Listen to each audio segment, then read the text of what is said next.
더 나은 미래를 향한 용기, 더 나은 미래를 향한 용기. 예. 사춘기에 접어든 사춘기 감자 소년이 있습니다. 감자가 지가 고구마인지 감자인지 막 헷갈리는 거예요. 그래서 엄마한테 물어봅니다. 심각하게 고민하다가 엄마, 나 감자 맞지? 하니까 엄마가 당근이지 이렇게 이야기했답니다. 그것도 좀 웃어주세요. 당근이지 이렇게 이야기했답니다. 그래서 얘가 내가 당근인가 봐 이러면서 또 고민하다가 고민 끝에 이제 할머니한테 물어봤습니다. 할매, 나 감자 맞지? 하니까 할머니가 오이야 이러답니다. 그래서 내가 오인가 보다 하고 가출했다는 슬픈 이야기.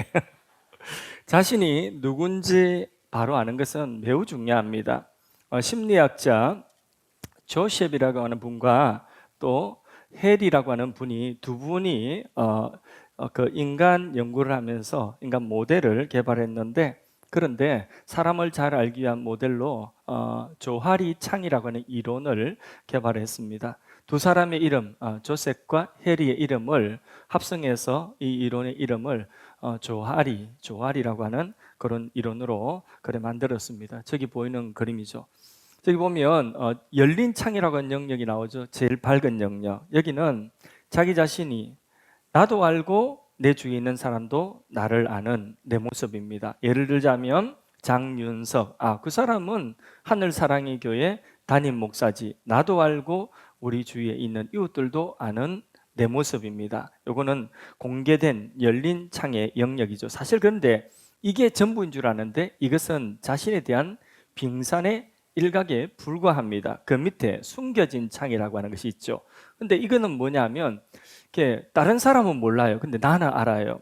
그래서 숨겨진 영역은 어찌 보면 아무도 없을 때의 내 모습입니다. 은밀하게 이렇게 감춰놓고 드러내기 싫어하는 내 모습일 수 있습니다. 이게 숨겨진 창의 영역이라는 거죠. 그 위에 조금 더 진한 세 번째 상안에 있는 보이지 않는 창의 영역이 있습니다. 이건 뭐냐면 나는 몰라요. 그런데 내 주위에 있는 사람, 나를 늘 겪는 사람은 알고 있습니다. 그래서 내가 모르는 다른 사람이 아는 나의 영역. 예를 들자면 이런 거죠. 나는 굉장히 훌륭한 사람이라고 생각하고 인격적으로도 나는 굉장히 좋은 사람이라 생각하는데 정작 내 옆에 있는 사람들은 나 때문에 힘든 거예요. 나 때문에 마음의 상처를 입고 그런 거죠.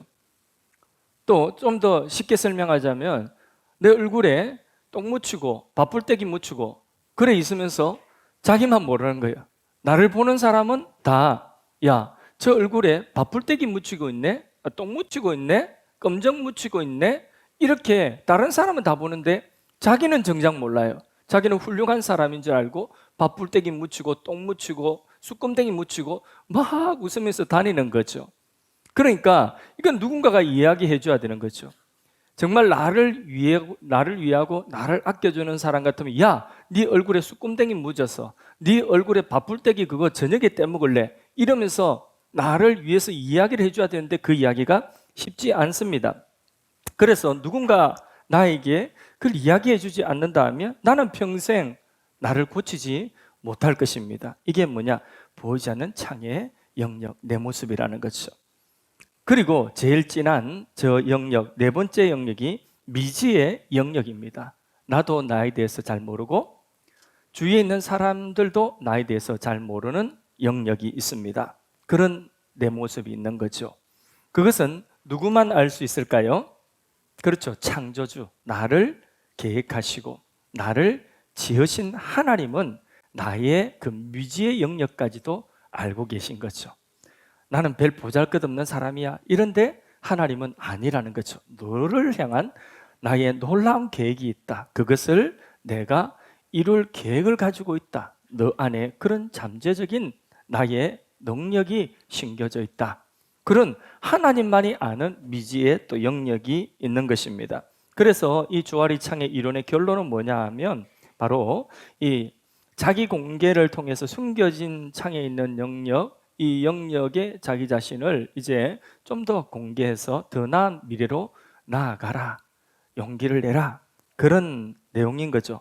또 다른 사람을 통해서 자기가 모르고 있던 그런 잠재적인 능력을 발견하고 더 나은 미래로 나아가라, 뭐 이런 결론인 것이죠.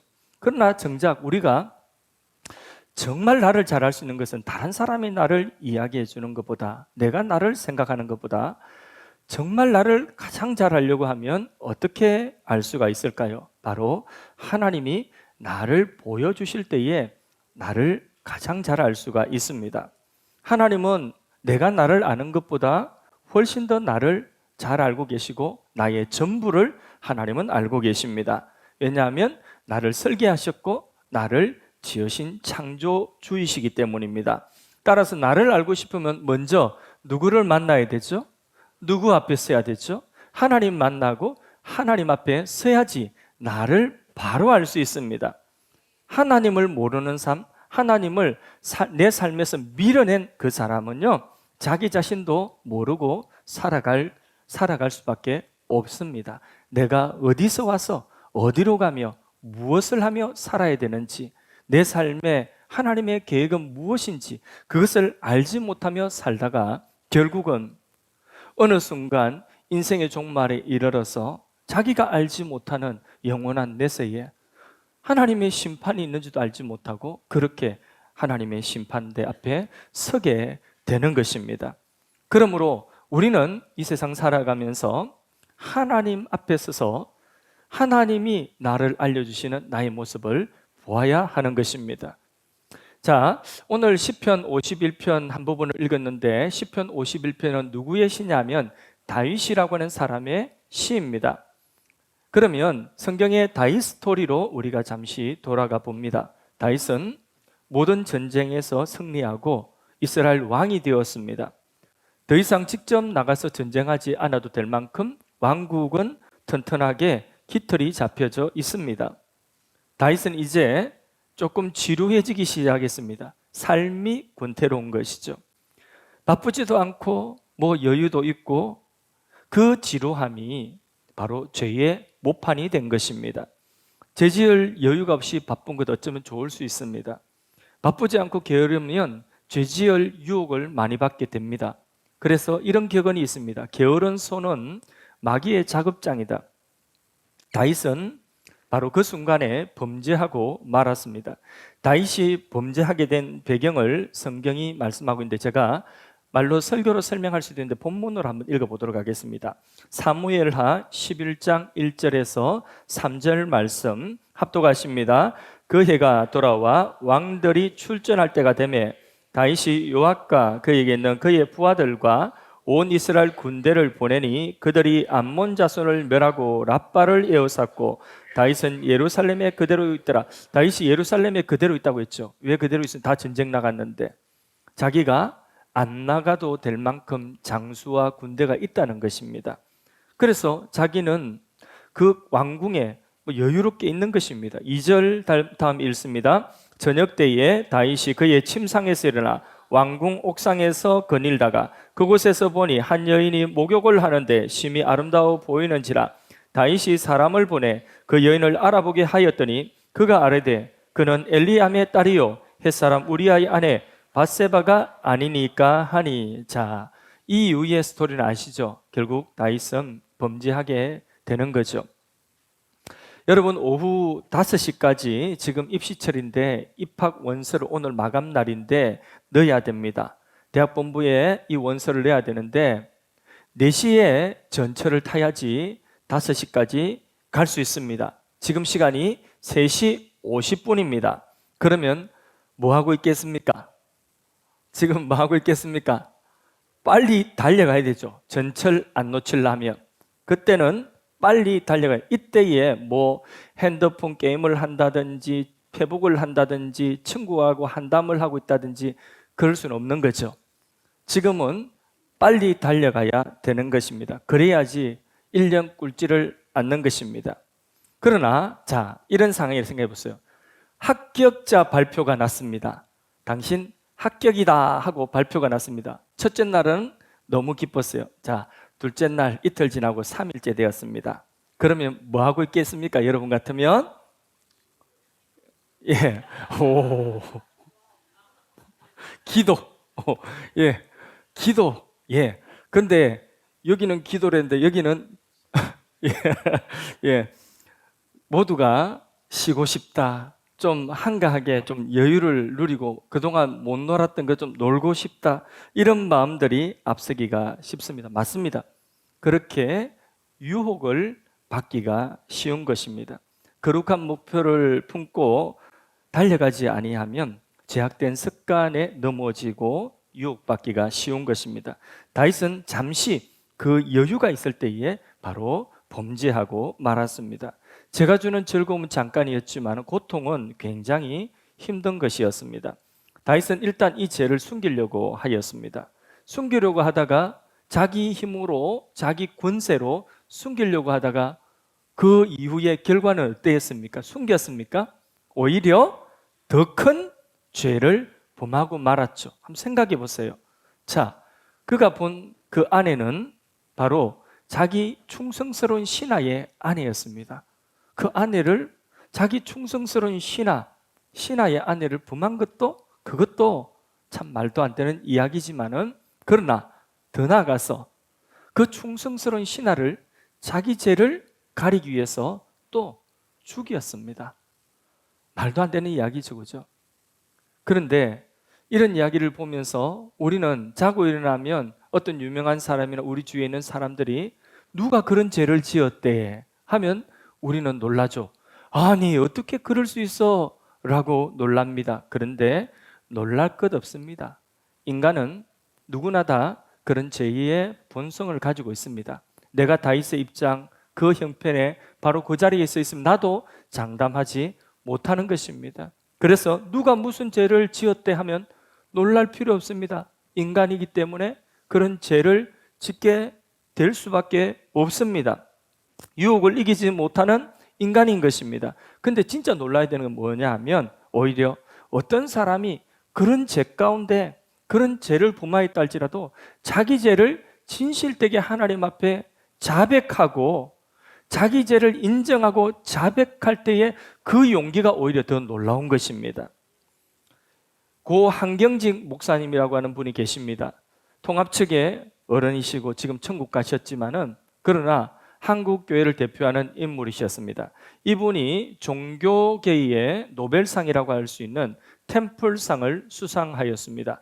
그 템플상 수상식에서 시상식에서 상을 받고 소감이란 거 하지 않습니까? 모두가 이 큰 상을 받아서 목사님 가운데 종교인 가운데서 가장 훌륭한 분입니다 하고 상 받고 축하해 주는 그 자리에서 이분이 자신의 수상 소감을 말씀한 그 소감이 뭐냐? 나는 신사참배한 죄인입니다 라고 자신의 신사참배 죄를 그 자리에서 공개적으로 자백했습니다. 이게 놀라운 일입니다. 예, 공개적으로 신사참배 앞장섰던 죄이기 때문에 온 세계가 다 보는 앞에서 공개적으로 나는 신사참배한 죄인입니다. 자기의 죄를 드러내고 자기의 죄를 자백하는 이것이 용기고 이것이 놀라운 일인 것입니다. 그 이유가 바로 더 나은 미래가 열려지게 되는 거죠. 다윗도 나단 선지자의 지적을 받았습니다. 그때 자기 죄를 자백했습니다. 회개했습니다. 그 회개시가 오늘 읽은 시편 51편의 내용인 것입니다.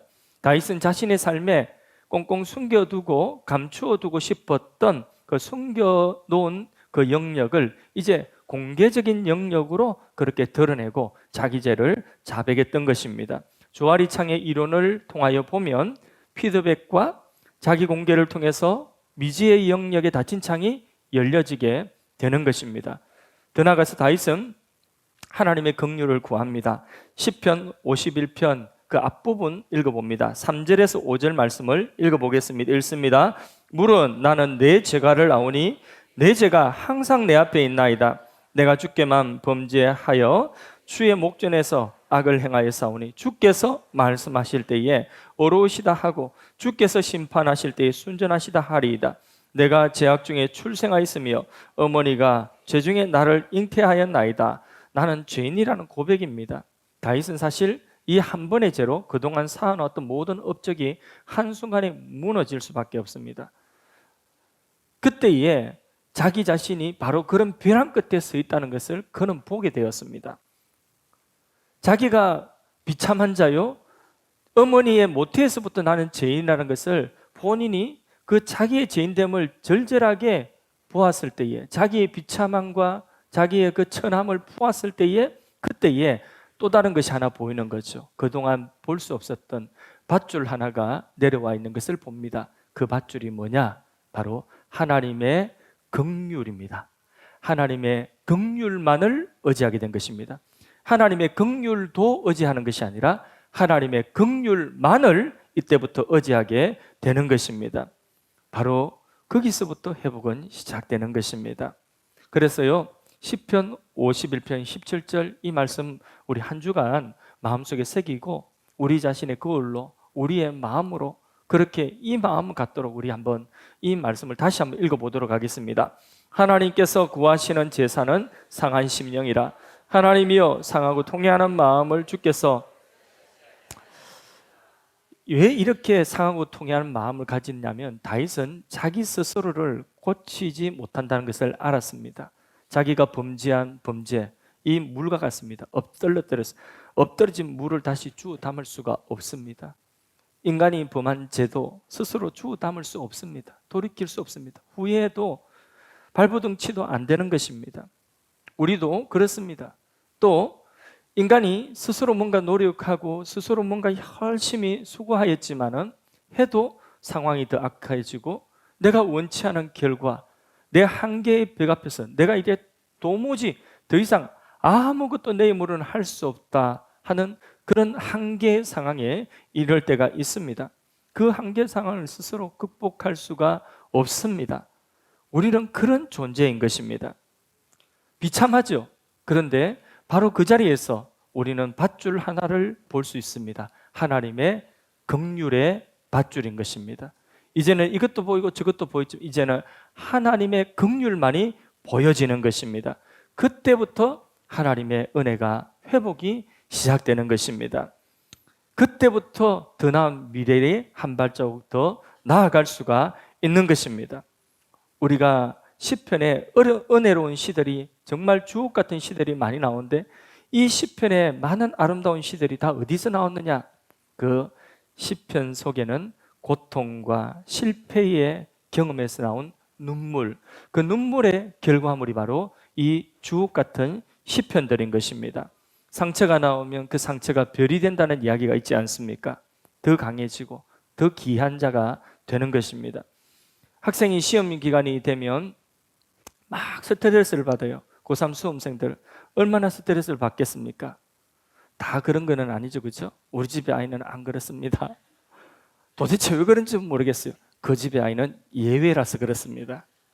예, 우리 집에도 예외가 있고 여러분 집에도 예외가 있습니다.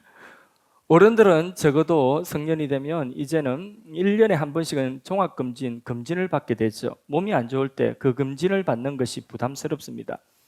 공부하는 학생이 시험 치는 거 부담스럽습니다. 왜냐하면 자기 실력이 드러나거든요.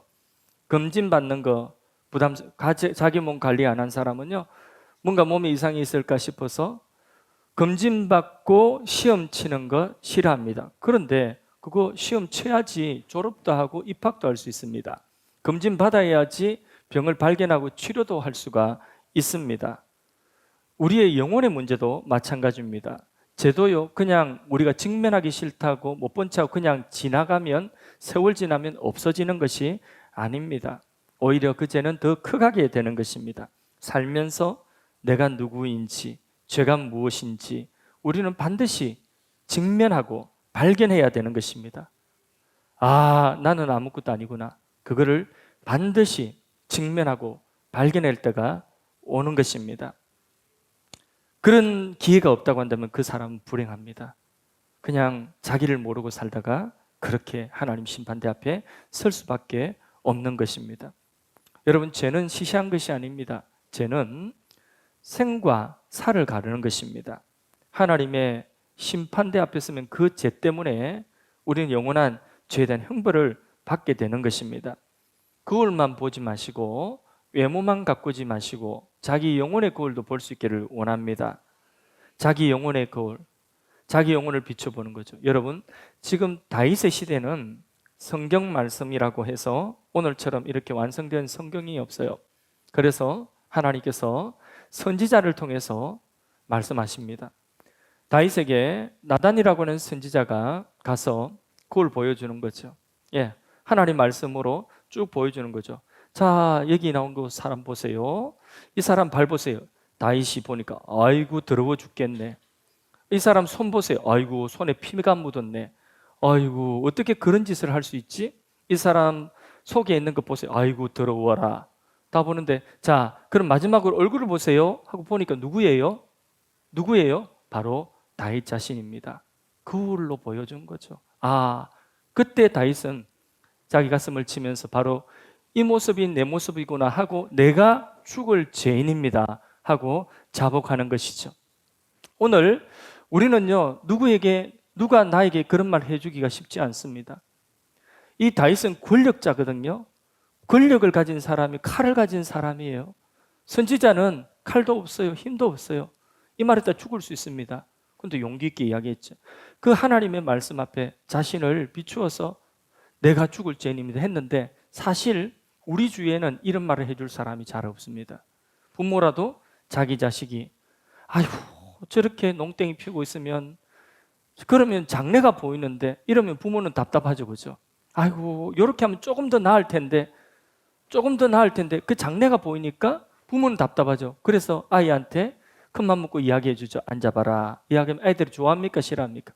싫어하죠. 그럼 두 번 다시 이야기할 때는, 그때는 잔소리가 되기 때문에 이제는 이야기하고 싶어도 이거를 못하는 거죠, 그죠? 부모라도 그런 거예요. 근데 누가 남이 나한테 그런 이야기 해주겠습니까? 밥풀떼기 묻히고 다니고 얼굴에 숯금댕이 묻히고, 야 숯금댕이 묻히고 부끄럽지도 않냐, 이런 말 못 해주는 거예요. 밥풀떼기 저녁에 때 먹을래? 무안할까봐, 또는 화낼까봐, 싫어할까봐, 관계가 깨어질까봐 그 이야기 누구도 잘 해주기가 쉽지 않습니다. 그런데 우리 영혼의 거울은 무엇이겠습니까? 바로 성경이죠. 하나님의 말씀이죠. 그래서 설교를 듣고 어떤 분은 오늘 설교 듣고 등록을 했는데, 근데 꼭 나에 대한 이야기를 다 하시는 것 같습니다. 그런 말씀 하시는 분들 종종 있습니다. 설교 말씀을 듣고 예배를 드리고 난 이후에 오늘 말씀은, 설교는 다 나에 대한 이야기입니다, 그러시는 분들이 있거든요. 찔렸다 이렇게 이야기. 저는 뭐 찌른 적이 없어요. 그런데 듣는 분들 한 분 한 분이 다 나에 대한 말씀이라고 이렇게 듣는 거죠. 그게 뭐냐? 말씀이 거울이기 때문에 그렇습니다. 영혼의 거울이기 때문에 그 속에서 누구를 본다고요? 나를 보는 거죠. 다윗의 이 스토리를 보면서 우리는 무엇을 보는 거죠? 다윗만 보는 것이 아니라 그 다윗을 통하여 투영되어지는 누구를 보는 거죠? 내 모습을 보게 되는 것이죠. 과학관에 가면 요 위에 과학관이 있습니다. 거기 가면 거울의 방이 있습니다. 거기 가면 여러 가지 거울이 있는데 어떤 거울에 가면 기분 좋아집니다. 키가 내가 이만큼 커 있습니다. 장다리가 된 거 있죠. 이야, 키 크다. 근데 나와보면 진짜 그렇게 키가 큰 거예요. 거울이 왜곡된 거예요. 어떤 곳에 들어가니까 내 얼굴이 너무 못난 거예요. 둥그렇게 해가지고 코가 이만하게, 얼굴이 이렇게 나오는 거예요. 이야, 못났다. 못나도 이래 못날 수가 있나. 근데 그 거울은 왜곡된 것입니다. 나의 정확한 모습을 보여주지 않은 왜곡된 거울인 거죠. 다른 사람이 말하는 나, 내가 생각하는 나가 그럴 수가 있는 것입니다.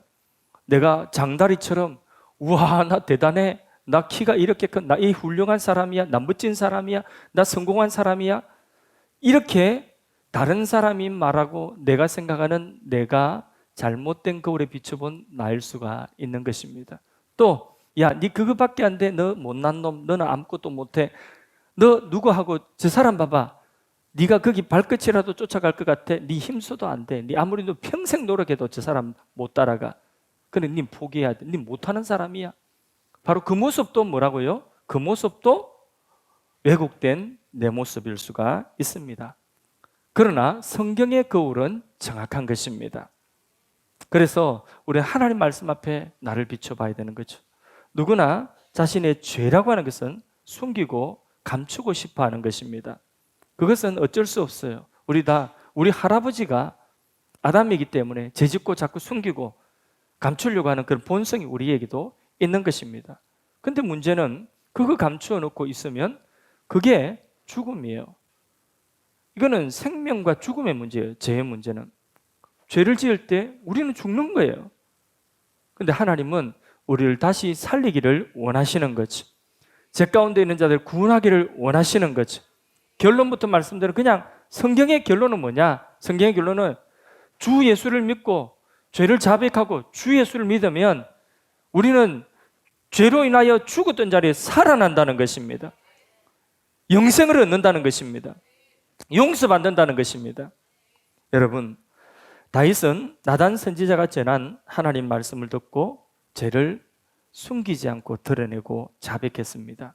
바로 인생의 위기, 그 죄로 인하여서 자기 자신이 그동안 쌓아놓았던 모든 업적들이 다 무너지는 인생의 위기예요. 그런데 그 위기 앞에서 자기 죄를 거울에 비추어 보고 그리고 그것을 자백했습니다. 그리고는 그 위기에서 이제 나오게 되는 거죠. 하나님은 성경을 보면 다윗을 평가하실 때에 다윗이 지은 이 죄를 가지고 다윗을 평가하지 않았습니다. 신약 성경의 다윗에 대한 평가는 무엇입니까? 다윗을 만나니 내 마음에 합한 사람이다. 이게 다윗을 향한 평가입니다. 그 다윗을 평가하는 평가의 과정에 뭐가 있었습니까? 다윗의 죄의 자백이, 죄가 없었던 것이 아니에요. 죄의 자백이 있었고 그 죄의 자백이 있을 때에 그 죄를 씻는 죄 용서, 속죄의 피가 있었던 것입니다. 여러분, 성탄절은 예수님의 탄생을 기념하는 날입니다. 성탄절은 이 땅에 예수님이 오신 날입니다. 맞습니까? 그러면 성탄절이라고 하는 것은 이 땅에 하나님의 독생자가 오셨다는 것은 다른 것 아닙니다. 하나님께서 죄 가운데 있는 우리를 살리시겠다는 강력한 의지의 표현인 것입니다. 이 땅에 성탄 예수님이 오셨다는 것은, 이 땅에 하나님의 아들이 성탄하셨다는 것은 하나님이 우리를 멸망하도록 내버려두지 않고 우리를 구원하시겠다는 강력한 의지인 것입니다. 하나님의 강한 사랑의 의지인 것입니다. 우리를 그대로 내버려두고 우리를 저주 가운데 불행하게 내버려두지 아니하고 반드시 우리를 축복으로, 반드시 우리를 영원한 생명으로 이끌어 들으시겠다는 하나님의 강한 의지인 것입니다. 변할 수 없는 하나님의 사랑의 의지의 표현이 성탄인 것입니다. 할렐루야! 할렐루야! 예수님이 이 땅에 오셨습니다. 하나님 우리를 사랑하시 우리를 내버려두지 않습니다. 우리를 불행한 그 자리에 내버려두지 않습니다. 오늘까지 죄짓고 스스로 포기하신 분 계십니까? 내 힘으로 안 돼. 뭔가를 버리려고 했지만은 버릴 수 없고 그것 때문에 불행하지만은 그 불행한 그 원인을 스스로 버릴 수 없어 지금 포기하고 싶은 그런 분이 계십니까? 아니면 그런 것 저런 것 다 숨기고 나 괜찮은 사람이야 하고 포장하고 숨기고 그렇게 포장으로 지금 자신을 드러내고 계신 분이 계십니까? 하나님 앞에 자신의 잘못된 것들을 자백하고 은혜를 구하십시오. 그 숨겨둔 죄로부터 자유와 해방을 얻게 될 것입니다. 새 삶을 얻게 될 것입니다. 더 나은 미래로 나아가게 될 것입니다. 하나님은 한 사람 한 사람을 향한 독특하고 훌륭한 계획을 가지고 계십니다. 여기 누구라도 한 사람이라도 같은 계획은 없습니다. 하나님께서 그 사람만의 무대가 있고 그 사람만의 역할이 있습니다. 이 세상은 잠깐입니다. 이 세상에서 우리가 하는 역할은요, 영원한 하나님 나라에서 우리가 하나님의 자녀되는 그 훈련에 불과한 것입니다. 그래서요, 우리 역할은 이 세상에서 저 사람 역할이 크네, 저 사람 역할이 조그마네, 저 사람 별 보잘것없는 역할이네, 아닙니다.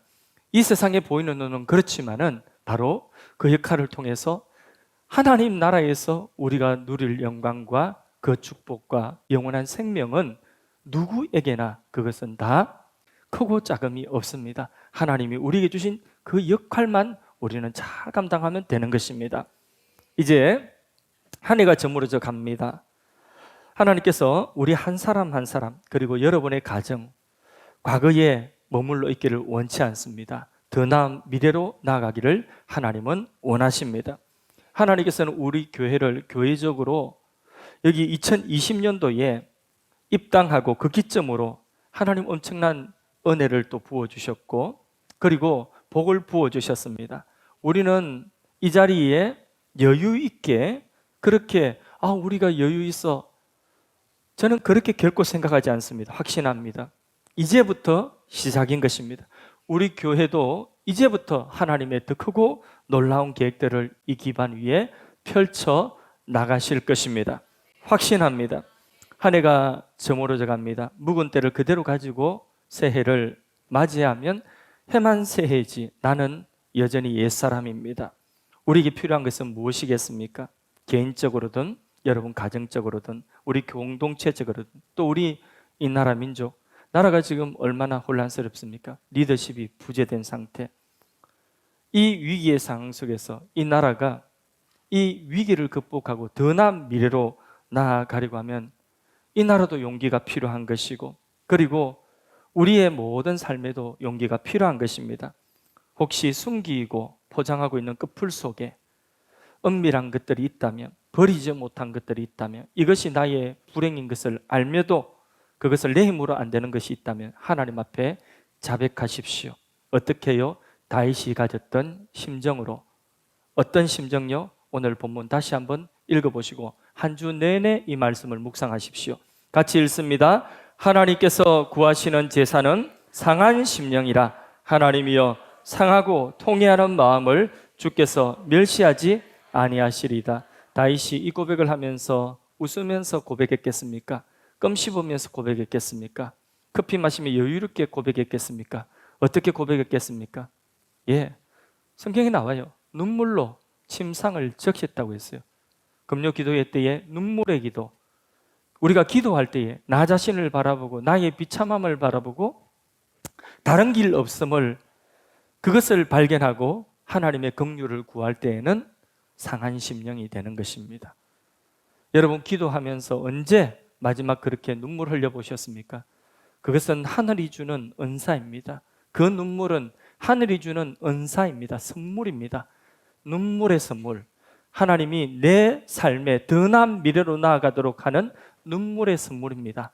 비참해서 눈물 흘리고, 내가 초라해서 눈물 흘리고, 내 힘으로 어쩔 수 없어서 눈물 흘리고, 내가 발부둥쳐도 안 되는 그 한계 앞에서 눈물 흘리고, 내 힘으로 사람을 변화시킬 수 없는 그것 앞에서 눈물 흘리고, 그리고 나의 죄, 주워 담을 수 없는 나의 실패에 대해서 눈물 흘리는 그 통회하는 마음을 주께서 멸시하지 아니하신다고 했습니다. 바로 그 다음 단계, 더 나은 미래로 우리가 나아갈 수가 있는 것입니다.